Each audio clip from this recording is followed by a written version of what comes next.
Hello everybody, Jake your resident content cowboy here, Yeehaw, and these are the best Pokemon for Season 22 of Pokemon Unite. Inside this video and inside of Pokemon Unite, there are tons of good Pokemon, and just because your favorite is not on this list doesn't mean that you're not very good with it or that you're not contributing in a huge way to the games, but these Pokemon are a cut above the rest. I'll tell you why. I'll tell you a little bit about what build I like to run on these Pokemon. I will give you a Pokemon for each role in the game: supporter, defender, all-rounder, attacker, and speedster, and you will have a full look at what you could bring into your games this season. Boy, I almost nailed that whole thing, didn't I? I want to begin with attackers because our most recent release is an attacker, and I want to talk about Armarouge first. Armarouge is amazing. It is a great release. I think it is a solid A or A+ tier Pokemon, especially if you're running Flame Charge Fire Spin. Flame Charge Fire Spin is better than Armor Cannon. However, Armor Cannon Flame Charge still a very reasonable choice. Flame Charge Fire Spin is just a little bit broken. One of the biggest things about it is you're able to sort of stack up these counters on your opponents with your auto attacks, and then your Fire Spin is able to burst extra damage because of that. You chase them down, your defenses go up, your Flame Charge gives you a shield. You sort of become a better version, honestly, of Petal Dance Venusaur right now. The only bad thing about this Pokemon is its Unite move. Interestingly enough, as far as items are concerned, I think there are a ton of different ways to play this, and they all really work well. I honestly love a Shell Bell and Curse item for this build. Slick Spoon, I think, is the only item that you probably would never switch out on this Pokemon. You could also run just auto attack with it, so you could run a Muscle Band and a Rapid Fire Scarf to make sure that you increase the cooldown or decrease the amount of time Fire Spin is not up. That would be a better way to say that. But you don't need to run that build either. You could play it with a Focus Band. You could play it with Choice Specs. Really, the world is your oyster. As long as you know what these items do and how they affect the build, I think you're good to go. I should say right up top, I won't talk too much about emblems in this video because they're pretty samey for a lot of Pokemon, but I think you could definitely run white-green or green-black on this and you'll be doing great. The big thing with Armarouge, level 11. Hit that level 11 breakpoint, whether it's the massive range increase of Armor Cannon or it's the ability to chase down your opponents with Fire Spin. Once you hit 11, things are good. And from what I've found with the Unite move, some of the best things you can do with it is just get a sneaky use of your Unite move early in battle and then run in and start fighting. Our next attacker is the Battle Pass, which got the Battle Pass buffs. I'm talking about Greninja, and I am loving Greninja this season. The big change with Greninja has been how often you are able to use its Unite move. I use Greninja's Unite move basically every encounter I run into the enemy team as soon as I get it. I'm running an energy amplifier for one of my items to make sure that I charge that Unite fast, and when I do, I'm doing a ton of damage to my opponents. As far as the rest of your items, I really think Muscle Band, Rapid Fire Scarf, Scope Lens are all great options, and stacking an attack weight, if you like to stack on a Pokemon like Greninja, is pretty solid. As far as moveset, it's really personal preference. I personally like Water Shuriken better. I find that I'm able to play better at distance from my opponents and then decide when I move in with my Unite move, using my Boosteds and continuous Water Shurikens to pick up KOs. However, a Surf moveset is really valuable as well. You are able to just chain massive KOs, especially after you throw that Unite. For emblems, I'd recommend 6 white, 6 brown, and for a battle item, I think there are a few ways to go, but I've been playing X Attack. Basically, every time I get ready to use my Unite move, I pop my X Attack, Unite, jump into the fight, and try to KO as many Pokemon as I can. It's been, honestly, the best. I love Greninja this season. Heading on over to a special attacker, I think we have to talk about former EX Pokemon Miraidon. Still hasn't received the full amount of nerfs that the EX Pokemon have otherwise, right? Like, all of them are still really good, but Miraidon feels like one that still could use a little tuning down, especially when you were taking a look at the Electro Drift Parabolic Charge build. This build is still incredibly strong. I personally like playing a Slick Spoon, a Shell Bell, and then the third item is really up to you. You could run Curse, you could run Choice. I think Choice is very good. You could also run Energy Amplifier if you kind of want to do the sneaky one meteor falling from your Energy Amplifier and then just using that to do a ton of damage. You could run that as well. I think Miraidon is just very good. Its only issue, of course, is that it loses so much Eos energy every time it fights. Outside of that, it's still pretty overtuned. For emblems, I would recommend either 6 green, 6 white, or 6 green, 7 black. Pikachu is insane this season, and the recent buffs to Pikachu's Unite move are just too good. It's weird because it's a small buff that they gave Pikachu, but it's actually huge. It sounds small, but it's actually huge. The big change with the Unite move is that it used to be the first tick of all your Thunderbolt damage would hit everyone, and then it would pick one random Pokemon around you. Now it is 2 random Pokemon around you, and that difference is monumental. They've also had multiple buffs to Pikachu throughout a few recent patches where either build that you play on it I think is pretty solid. If your enemies plan on playing at range and they're bulkier, I like Thunderbolt. If your enemies plan on diving in more, I think Electro Ball Volt Tackle is the better choice. As far as items are concerned, I run a Slick Spoon, an Energy Amplifier, and then either Curse if I'm playing the Thunderbolt, or probably Choice Specs if I'm playing close range with Volt Tackle and Electro Ball. You also could run an EXP share on your Pikachu if no one on your team is running an extra EXP share, and you can play it as more of a support attacker, which it essentially is. With Pikachu, I like playing aggressively with my Unite move. So when I see I've hit an enemy and I've done some damage to them, I want to eject button into that fight and hit them with a big time Unite and keep the pressure on my opponents. You also can use it for a really satisfying goal zone defense. For emblems, I would recommend 6 green, 7 black. Our next attacker that I want to mention is Delphox. Delphox is still crazy good. Mystical Fire Spin or Fire Blast Fire Spin is disgusting. Fire Spin is just so unbelievably mean. It's one of the meanest moves in the entire game, and it will ruin the experience for your enemies, which maybe isn't the best thing, but I just gotta be honest, it's so incredibly good. For items on Delphox, I like running Slick Spoon, I like running a Curse Incense, and an Energy Amplifier. That's usually my bread and butter for this Pokemon. You could, of course, lean into Choice Specs or a Shell Bell, so you get extra damage or you get a little extra cooldown, but I think this is probably your best bet. Curse items are not run by enough players, and they are so incredibly good at lowering the amount of healing your enemies will be able to use. It's pretty monumental in some of these big fights, especially with the Unite move that sort of already combos with that essentially.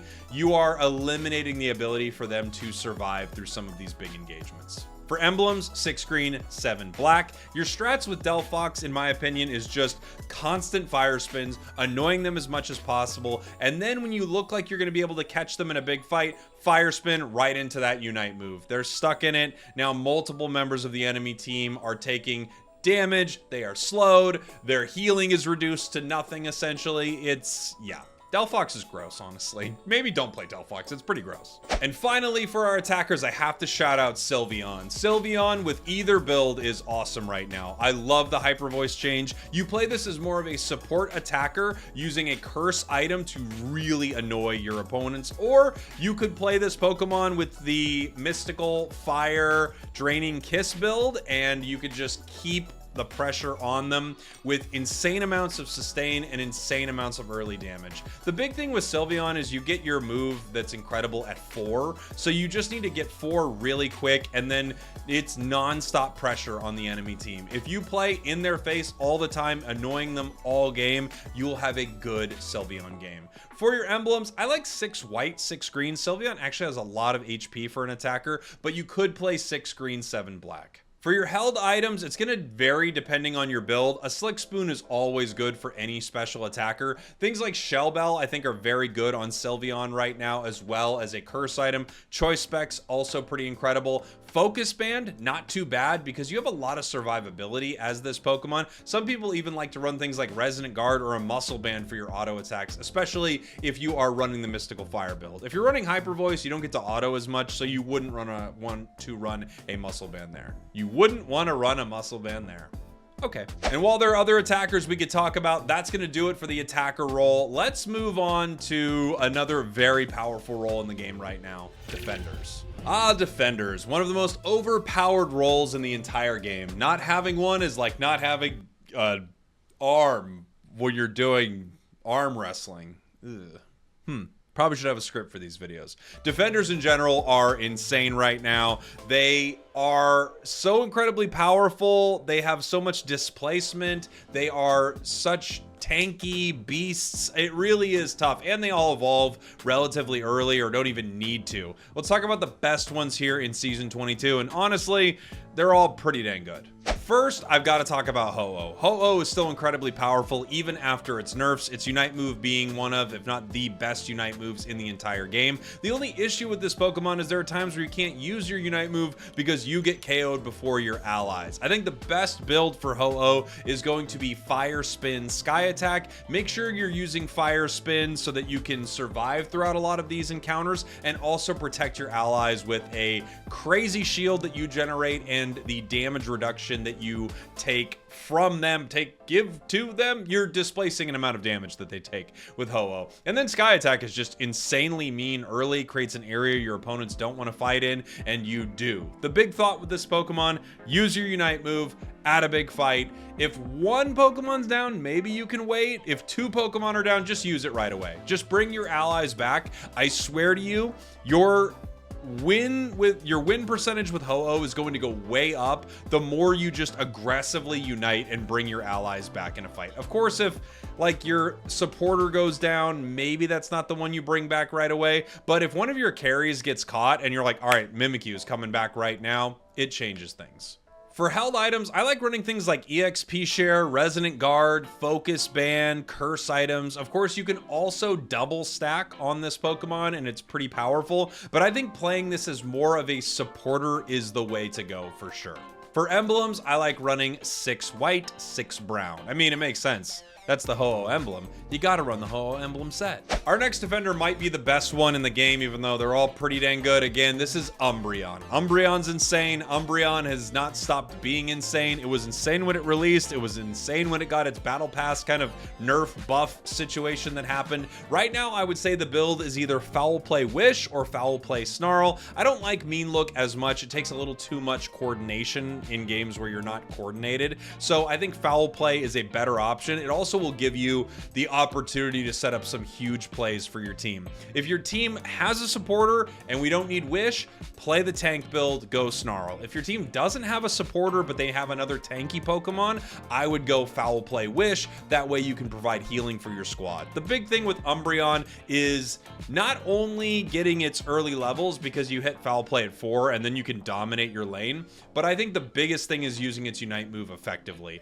I like to just counter Unite my opponent. So the second I see one of my opponents Unite, especially a tanky one that I know has a massive shield, I just counter Unite immediately, steal the shield, jump in, and get really aggressive on the enemies. For build, I like EXP Share, Resonant Guard, Buddy Barrier. I also like stacking on this. Double stacking is very strong on the Foul Play Snarl build. You can stack an attack weight on the Wish build if you would like bigger healing. I've actually found that it has such a low cooldown and heals enough already that you might not need to stack on it.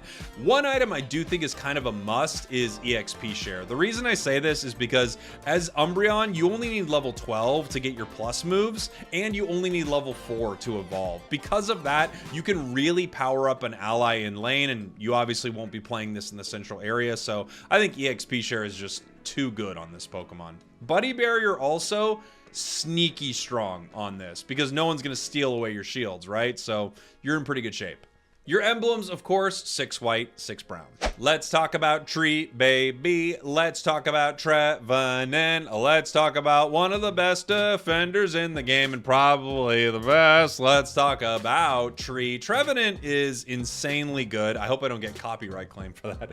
I'm sure I will because it was so accurate to the original. Trevenant is incredibly good whether you play it as more of a brawler all-rounder or as a defender. You really can go either way. I don't think there's a wrong way to play Trevenant, and that's what makes it so powerful. If your team needs more damage, you can play Curse. If your team needs more disruption, you can play Horn Leech. You honestly could play Pain Split with either build if you want. Did I say Horn Leech? I meant Wood Hammer. You can play Pain Split with either build if you want, but I do think Horn Leech provides an insane amount of value when it comes to repositioning your enemies. For Trevenant, I like double stacking. That's attack weight, Eos, cookie, and then your third item's really up to you. You can use EXP share if you want to power up an ally, like you have a strong level 5 power spike in your lane.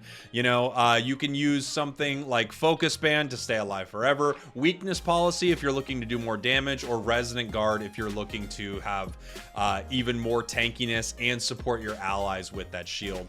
Trev's so strong, I think any of those setups work really, really well. Your emblems, of course, 6 white, 6 brown. You don't need any critical hits, so you can kind of tank those emblems a little bit and just make sure that you get as much HP as possible. Now for a defender I'm excited to have on this list, and that's Mamos Swine. Mamos Swine won the World Championships. It was on the World Championship team. It's just really strong right now, and I think a lot of people are seeing the value of the Ice Fang build. The biggest reason behind this is because you have so many all-rounders that want to fight right next to you, and Mamos Swine makes their life absolutely miserable. You win your lane early, your boosted attack slows and freezes, you know, stuns your opponents for a moment there.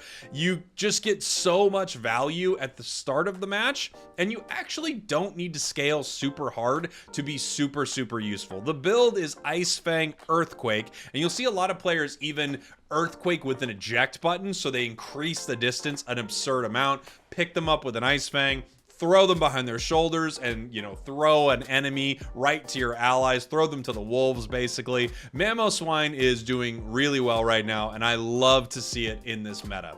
For items, there are a few ways you can go. You could double stack on it, but I don't think it's as valuable as double stacking on Tree.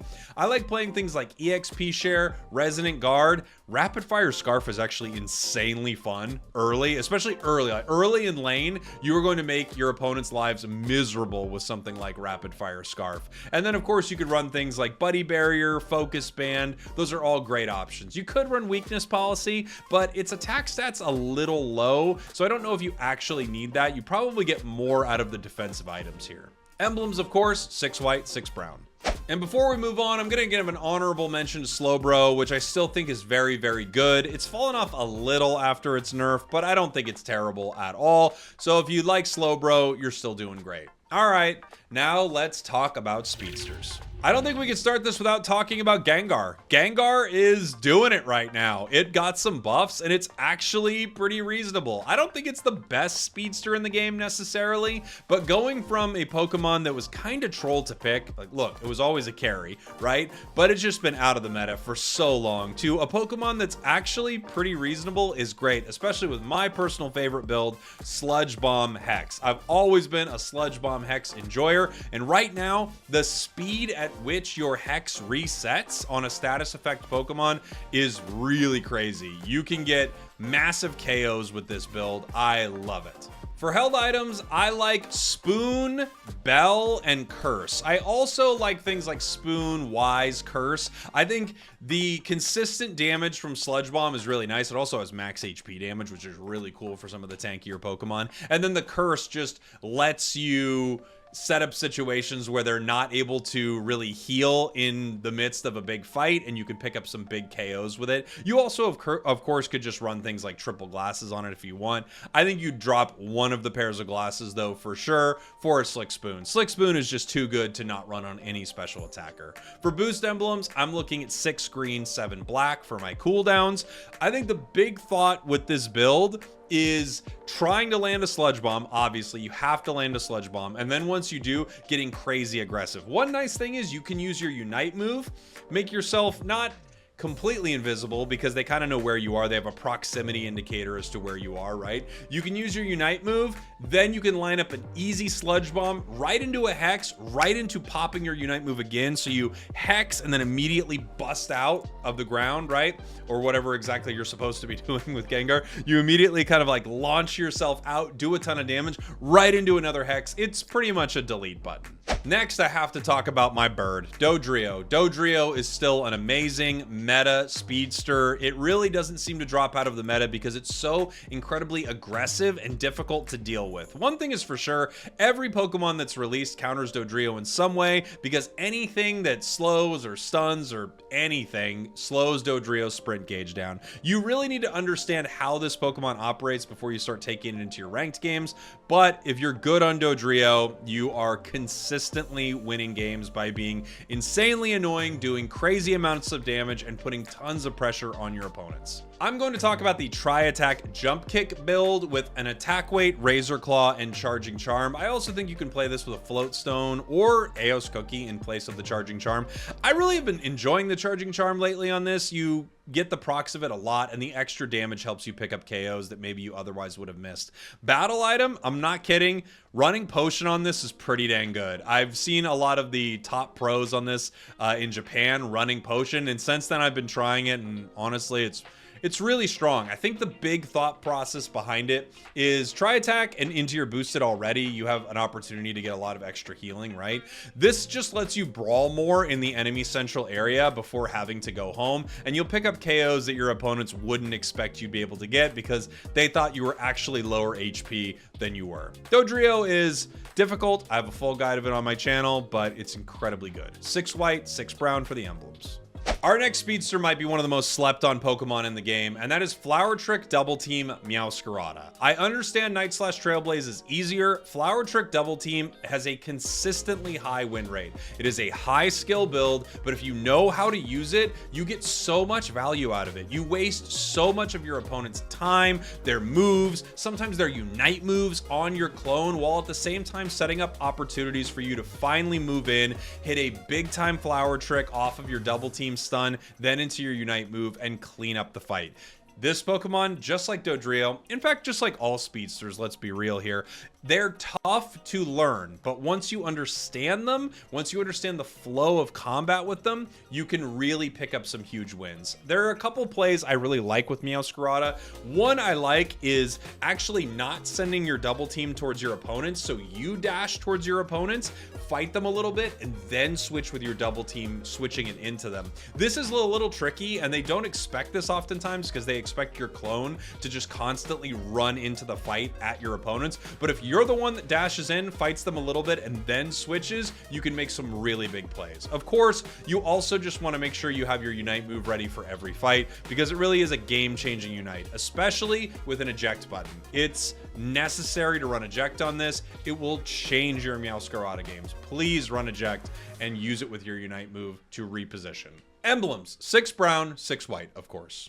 There really isn't a speedster I wouldn't recommend for a high skill player, and that's what it takes to be a good speedster player. I do want to highlight Absol as our last speedster on my list here. I think Absol, especially Pursuit Absol, is doing very well. You can use Sucker Punch to outplay your opponents if you notice that they're, you know, kind of one of those Pokemon that wants to brawl, wants to auto attack a lot. It's really hard for them to do much when that Sucker Punch is on them, but Psycho Cut is really good. Hitting a Psycho Cut right into your Unite move is a delete button for most squishy Pokemon and for most objectives. For this Pokemon, I run 2 crit items, Scope Lens, Razor Claw, and then your third item is really up to you. I think Float Stone is very powerful. I think an Attack Weight is also extremely good if you're stacking, but I personally like Energy Amplifier the best. You set your Unite move up to create big plays for you, not only on your opponents, but also on objectives. It's really, really strong.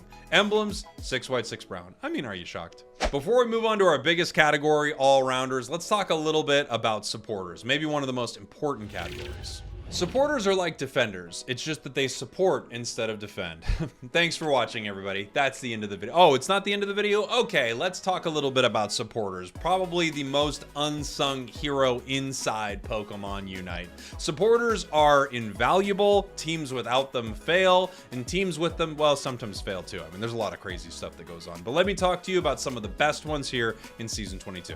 Let's start with Blissey. Blissey has never not been good, and I don't know if it ever will not be good. The amount of healing that you get from the soft-boiled egg bomb build is incredible. Of course, you also have the opportunity to stun your opponents and steal away objectives because defenders and supporters actually do more damage to wild Pokemon.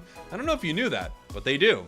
It's kind of a big deal. Your main job with Blissey is keeping your allies alive and having a Unite move at Rayquaza. Do not use your Unite move under 3 minutes, 45 seconds unless it is the Ray fight. You need your Unite, you need to save your carry, and Bliss Assistance can do that more often than not. For items, I would recommend EXP Share. I think it's kind of a must on supporters, most all of them. I would also recommend Special Attack Specs if you like stacking. This is going to give you a huge amount of extra healing. And of course, a Buddy Barrier is a very, very good item. Focus Band, also a decent option. If you don't like stacking, I could see you giving yourself a little more survivability so that you could stay around longer in a fight and heal your allies. For emblems, I like 6 green, 7 black, just so I have extra cooldown on all my moves. You could, of course, run 6 green, 6 white. I mean, this Pokemon has insane amounts of HP, and there's nothing wrong with keeping it healthy. Our next supporter is Eldegoss. Eldegoss is just great. I love it. It's a range supporter. It's so unbelievably mean in lane early, and its build with Pollen Puff, either Cotton Guard or Cotton Spore, I think works really, really well. Leaf Tornado is a little underwhelming right now. That's the only thing I'd really stay away from with Eldegoss. Your auto attacks early are brutal, which is why I like running Muscle Band, Rapid Fire Scarf, and an EXP Share. You help your allies a crazy amount, while at the same time, you are so difficult to deal with. You stop stacking almost entirely from your opponents, and if they do decide to stack, you probably pick up the KO. A lot of KOs are, unfortunately for your enemies, given up to you as Eldegoss because they just don't realize how fast you're going to auto attack them. If you don't prefer Rapid Fire Scarf, I could see you running something like Resonant Guard. It would be very good, as well as something like Buddy Barrier. For your emblems, I like 6 green, 7 black. I also like running 7 red. That's if I'm playing Muscle Band, Rapid Fire Scarf, and X Attack, and I'm just kind of going crazy. Next, let's talk about Mr. Mime. Mr. Mime is a really solid supporter that obviously acts more like a defender. It's essentially the tank for your team, right? So you're not replacing your team's Hoopa with it, you're more replacing your team's Slowbro with it. Its Unite move is incredibly powerful. The stun it gives inside of a big fight is insane, and there are a few good builds with Mime. I want to highlight the Power Swap Psychic build just because I think that build doesn't get enough love. Power Swap not only increases an ally's move speed and damage, it also gives them a consistent healing factor. However, put on an opponent, it decreases their move speed and damage and still continues to heal you while dealing damage over time. Of course, anyone you're linked with that Power Swap is also going to trigger an additional pulse of Psychic, so you do another move of Psychic on either your ally or an enemy. This sets up huge stuns and huge KOs. I really do like stacking on this build if I have the opportunity with Special Attack Specs, just so you can get even more healing, but it's not necessary, I wouldn't say. I think you can get away with just running things like EXP Share, Resonant Guard, Slick Spoon. Choice Specs is pretty good, but I think Choice Specs is a little bit better for the Confusion build. So I think this build is really solid. However, you of course could run Confusion Barrier if you're looking to disrupt your opponents more that way. You also are kind of a stronger carry with Confusion Barrier if that's what you're looking for. For emblems, I've been running the Math Cord recommended 6 white, 6 blue, and I think it's got a couple green in it, just to give yourself a little extra HP and a little extra defense because you're up in the enemy face a lot. In the enemy face? Sure. Finally, I want to talk about Hoopa. Hoopa is great. Hoopa's always been great. Hoopa probably always will be great. There's a little bit of an issue with running Hyperspace Hole in a solo queue game because sometimes your allies just don't understand how that works. However, once you start climbing the ranks, you'll see that less and less. I do think Hyperspace Hole Phantom Force is the stronger build, but Trick Room is still pretty dang good. I think Shadow Ball is probably the only underwhelming part of this kit. You're still able to do some decent damage with it, but I just don't think it does enough. I'd probably run Trick Room and Phantom Force if you were going to run Trick Room. For items, EXP Share is a must. Farming on this Pokemon's a nightmare, and this helps your allies a ton. I like Rapid Fire Scarf and Muscle Band, but you could switch out Rapid Fire Scarf for something like Resonant Guard, and I think you'd be doing pretty well. For emblems, I run a 7 red build when I'm running Muscle Band Rapid Fire Scarf. I just like insane amounts of attack speed early. I kind of play this like Eldegoss, extremely aggressive in the early game, stopping stacking from my opponents and also picking up KOs that they never thought were going to happen. And finally, let's talk about AllRounders. AllRounders are great. You could honestly, like, the whole category is good. I'm trying to think if there are bad AllRounders in the game, basically. I guess there are a few that come to mind, but I'm going to highlight a good bunch of AllRounders right here, and I won't go into a ton of details with all of them. In general, AllRounders are great in Unite right now. The meta is really friendly to them. They dive extremely well. It's kind of made it harder for some of the mage-like Pokemon to stick around because they're tanky enough to survive when they jump into the enemy backline and pick up lots of KOs. It feels like they're positioned better than speedsters, positioned better than, well, I think they're kind of positioned better than pretty much every role in the game, even though of course there are counters to them. It feels like AllRounders are just crushing it right now. So let's get into some of the biggest ones in the meta. I feel like we have to talk about Suru Edge. Suru Edge got a nerf, but it hasn't stopped this Pokemon at all. Suru Edge is amazing. I still think every build for Suru Edge is incredible, but I do think that Phantom Force is a little bit better than Flame Charge for most situations. I think Bitter Blade's extremely strong, Psycho Cut's extremely strong. Phantom Force gives you the ability to outplay your opponents in huge ways, and I think it's hard to pass this move up. You basically can start a fight, and as soon as they want to fight you, you negate them being able to do any damage to you with their moves. It's pretty insane. For items, I like Muscle Band, Razor Claw, and Energy Amplifier. I think you can switch out Energy Amplifier if you don't particularly like charging its Unite move really fast and doing a ton of damage, but I mean, who doesn't like that? I do think stacking is also somewhat valuable on this Pokemon. Of course, any attack-based Pokemon, like any all-rounder, can stack, and it's really strong. But I don't think you actually need it. You do so much damage otherwise that I think you can forget trying to stack on this and just focus on dealing damage, charging your Unite, getting back in there for huge KOs. That's why I like running X Attack as a battle item. I've just found that you can set Suru Edge up as a big time delete button, and then if they try to counter you, you just hide for a little while with Phantom Force. Of course, there are other ways to play it, but that's what I like to do. Emblems, 6 white, 6 brown. Let's talk about an all-rounder that didn't get nerfed recently and maybe could have, and that's Urshifu. Whether you play Dark Bear or Water Bear, Urshifu is doing really well. I want to talk a little bit about Water Bear right now. That is the Rapid Strike style Urshifu. This Pokemon was already doing well, and with Blaziken and Suru Edge both getting nerfs, it positions this as an even better choice. For items, I like Muscle Band, Razor Claw, and then either Weakness Policy or an Attack Weight, depending on how much you like stacking. I think you get a decent amount of value without stacking on this Pokemon, and you're always in fights fully charged with a Weakness Policy, so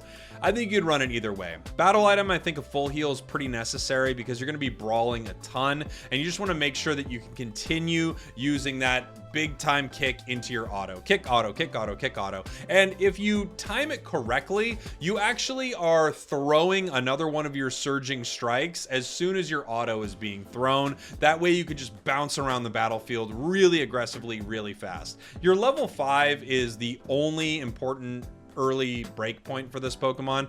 Up until then, you're kind of terrible as Kubfu, which is why I would recommend the central area for this Pokemon. Getting 5 is so important. You farm really slow otherwise, so take center, get 5, and then just dance on your opponent's graves. That's what Urshifu does. Emblems, 6 white, 6 brown.